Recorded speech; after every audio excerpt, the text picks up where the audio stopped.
Hello students, Vinita's Hindi class में आपका स्वागत है। आज हम आपके लिए लाए हैं कविवर रविंद्रनाथ टैगोर रचित कविता आत्मत्राण। इसकी हम पढ़ेंगे आज व्याख्या। पहले ये पहचाने कि आत्मत्राण से आशय क्या है। आत्मत्राण से आशय है आत्मा की भय से मुक्ति। इसे रविंद्रनाथ जी ने बंगाली में लिखा था, परंतु हजारी प्रसाद द्विवेदी जी ने इसका हिंदी में अनुवाद कर दिया था। यही अनुवादित कविता कक्षा 10 की पुस्तक स्पर्श में पाठ 9 है, जिसकी हम सरल भाषा में यहाँ सप्रसंग व्याख्या पढ़ेंगे।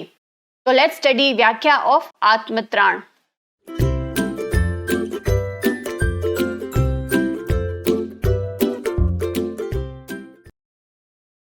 रविंद्रनाथ टैगोर, पढ़ते हैं इनका जीवन परिचय। इनका बचपन का नाम रवि था।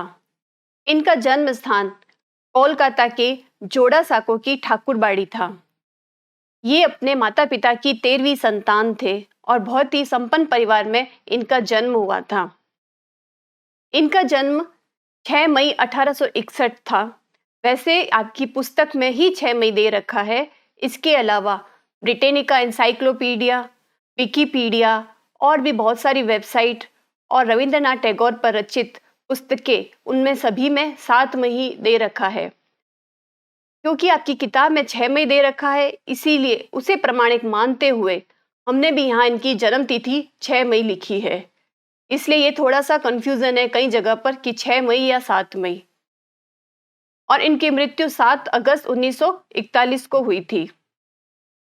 इन्होंने 8 वर्ष की उम्र में ही अपनी पहली कविता लिख डाली और 16 साल की उम्र में नाटक और कहानियां लिखना प्रारंभ कर दिया था। इन्होंने लगभग 1000 कविताएं और 2000 गीत लिखे। संगीत और भाव नृत्य के प्रति विशेष प्रेम के कारण रविंद्र संगीत नाम की एक अलग ही धारा का सूत्रपात भी हो गया था। इनकी कई रचनाएं प्रसिद्ध रही है, क्योंकि इतनी रचनाएं लिखी जिसमें मुख्यतः गीतांजलि, नैवेद्य, पूर्वी, बलाका, क्षणिका, चित्र और सांध्य गीत, काबुलीवाला, घोरा, घरे बाईरे, रविंद्र के निबंध आदि प्रमुख रहे हैं। इसके अलावा इन्होंने सबसे मुख्यतः भारत का राष्ट्रगान जन गण मन की रचना की थी। इसके अलावा आमार सोनार बांग्ला की रचना, जो कि बांग्लादेश का राष्ट्रगान के रूप में बाद में अपनाया गया। श्रीलंका का राष्ट्रगान भी रविंद्रनाथ टैगोर की रचना से प्रेरित रहा है। तो इन्होंने कई मुख्यतः रचनाएं लिखी जो आज भी लोगों के दिलो दिमाग में छाई हुई है। इनकी मुख्य भाषा बंगाली रही है और अंग्रेजी रही है। इनके पुरस्कार, सबसे मुख्य पुरस्कार इन्हें मिला नोबेल पुरस्कार, जो कि काव्य कृति गीतांजलि के लिए 1913 में मिला था। ये पहले गैर यूरोपीय व्यक्ति थे जिन्हें यह पुरस्कार मिला था, जो हमारे भारतीयों के लिए अति गर्व की बात है कि हम भारतीयों में से पहले एशिया के व्यक्ति को नोबेल पुरस्कार मिला था। ये रहा रविंद्र जी का जीवन परिचय। अब हम पढ़ते हैं जो ये पाठ हम पढ़ने जा रहे हैं, उस पाठ का परिचय। तो यहाँ रविंद्रनाथ ठाकुर की प्रस्तुत कविता का बंगला से हिंदी अनुवाद श्रद्धेय आचार्य हजारी प्रसाद द्विवेदी जी ने किया है। इन्होंने तो इसे बांग्ला में लिखा था और इसका हिंदी अनुवाद हजारी प्रसाद जी ने किया था। प्रस्तुत पाठ में कवि गुरु मानते हैं कि प्रभु में सब कुछ संभव करने की ताकत है, फिर भी वह बिल्कुल नहीं चाहते कि वही सब कुछ करे। भगवान सब कुछ कर सकता है, परंतु वह यह नहीं कहते कि भगवान आप ही सब कुछ कर दो। कवि कामना करता है कि किसी भी आपदा या विपदा में किसी भी परेशानी का हल निकालने का संघर्ष वो स्वयं करे, प्रभु को कुछ भी न करना पड़े। फिर आखिर वो अपने प्रभु से क्या चाहते हैं, आइए पढ़ते हैं पाठ में विस्तार से। विपदाओं से मुझे बचाओ, यह मेरी प्रार्थना नहीं, केवल इतना हो करुणा में, कभी न विपदा में पाऊं भय। तो परीक्षा में आपके इसके पूछा जाएगा सप्रसंग व्याख्या। तो इस पूरी पद्यांश में आप इसकी व्याख्या इस तरह से इसका सप्रसंग लिखे कि प्रस्तुत पंक्तियां हमारी हिंदी पाठ्य पुस्तक स्पर्श भाग 2 से ली गई है। इसके कवि कविवर रविंद्रनाथ ठाकुर है। इन पंक्तियों का बंगला से हिंदी रूपांतरण आचार्य हजारी प्रसाद द्विवेदी ने किया है। इस पद्यांश में कवि गुरु ईश्वर से प्रार्थना करते हैं कि भले ही आप मुझे दुख दर्द कम मत दो, परंतु उन्हें झेलने की शक्ति दे देना। तो इस प्रसंग के बाद अब हम पढ़ते हैं इसकी व्याख्या। तो इन पंक्तियों में कवि रविंद्रनाथ ठाकुर ईश्वर से प्रार्थना कर रहे हैं कि हे प्रभु, दुख और कष्टों से मुझे बचा के रखना, विपदाओं से मुझे बचाओ। यह मेरी प्रार्थना नहीं, तो मैं तुमसे ऐसी कोई प्रार्थना नहीं कर रहा हूं कि तुम मुझे दुख और कष्टों से बचा के रखो। तो वो क्या कह रहा हूं? केवल इतना हो करुणा में, कभी न विपदा में पाऊं भय। तो यहाँ करुणा में से आशय है ईश्वर या दूसरों पर दया करने वाला। विपदा विपत्ति या मुसीबत।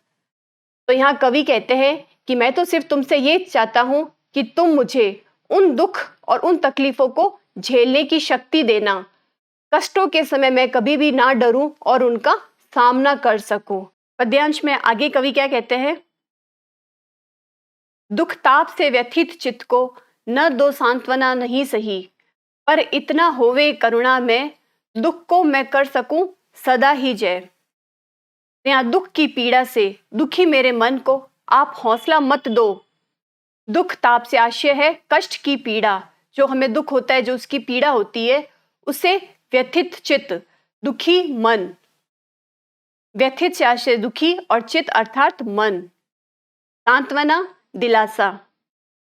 तो यहाँ कवि कहते हैं कि दुख की पीड़ा से मेरा मन दुखी हो तो भले ही आप उसे हौसला मत दो, परंतु हे प्रभु, पर इतना हो करुणा में, दुख को मैं कर सकूं सदा जय। मुझे आप इतना आत्मविश्वास भर दो कि मैं हर कष्ट पर जीत हासिल कर सकूं। कोई कहीं सहायक न मिले तो अपना बल पौरुष न हिले, हानि उठाने पड़े जगत में, लाभ अगर वंचना रही, तो भी मन में ना मानू छय। तो यहाँ कवि कहते हैं कि कष्टों में कहीं कोई सहायता करने वाला भी ना मिले, कोई कहीं सहायक ना मिले, तो अपना बल पौरुष न हिले।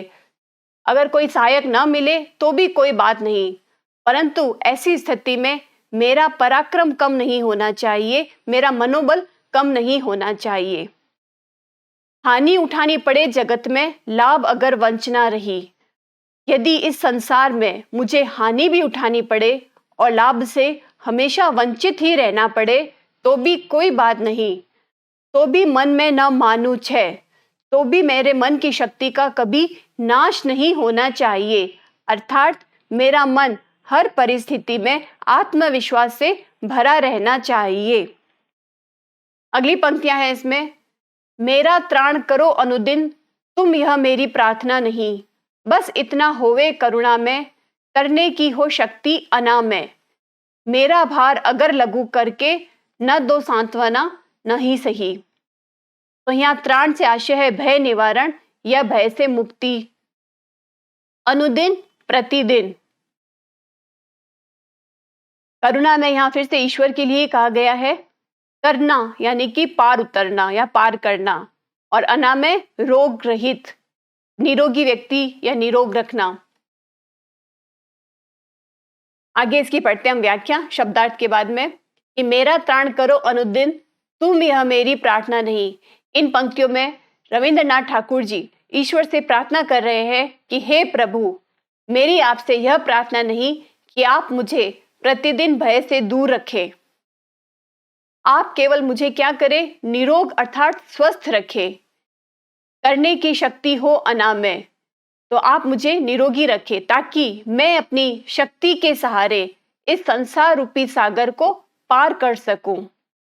मेरा भार अगर लघु करके, न दो सांत्वना नहीं सही, तो आप मेरे कष्टों के भार को भले ही कम ना करो और ना ही मुझे तसल्ली दो, बल्कि केवल इतना रखना अनुनय, वहन कर सकूं इसको निर्भय।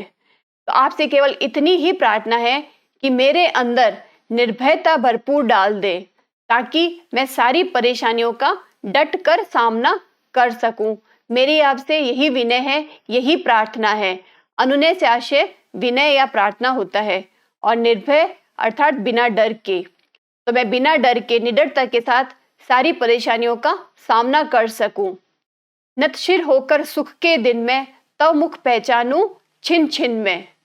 नतशिर सिर झुकाकर, तो सुख के दिनों में भी मैं अपना नतशिर होकर सर झुकाकर आपको एक क्षण के लिए भी न भूलूं, अर्थात हर क्षण आपको याद करता रहूं।